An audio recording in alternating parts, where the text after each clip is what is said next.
ঘর থেকে কাজের জন্য বেরোতে না বেরোতেই দেখি বৃষ্টি চলে এসেছে, তো এক জায়গায় দাঁড়িয়ে পড়ি। খুব জোর বৃষ্টিটা এসছে। যাই হোক, বৃষ্টিটা এখন একটু হালকা হলো, তো ভাবছি বেরিয়ে যাই। তো বেরিয়ে গেলাম, অলরেডি বেরিয়ে তোমার মার্কেটে চলে এসেছি। মার্কেট থেকে দুটো গাড়ির জগ নেওয়ার ছিল, তো গাড়ির জগ চুরি হয়ে গেছিলো। যাই হোক, গাড়ির জগ দুটো নিয়ে নিল দাদা।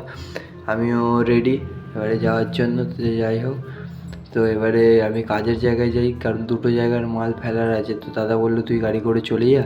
তো আমি গাড়ি করে ওদের সঙ্গে চলে এলাম গোডাউনে। দুটো মাল ফেলার ছিল, তো মালগুলো ফেলে যাই হোক আমি এবার রওনা দেবো বাড়ির উদ্দেশ্যে।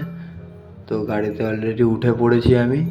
গাড়িতে ওঠার পর এখন দেখতে পাচ্ছি যে এখানে কী হতো, রাস্তা দিয়ে যাচ্ছে, আমাদের ওইদিকে অনেক হয়েছিল, বৃষ্টি হয়েছিল, কিন্তু এদিকে কোথাও বৃষ্টি হয়নি। তো যাই হোক, জগদ্ধাত্রী পুজোর কত সুন্দর লাইটিং করেছে এইদিকে, তো ভালো লাগলো। তো যাই হোক, এত কিছু করার পর আমি বাড়ি চলে এলাম। Tata, bye bye.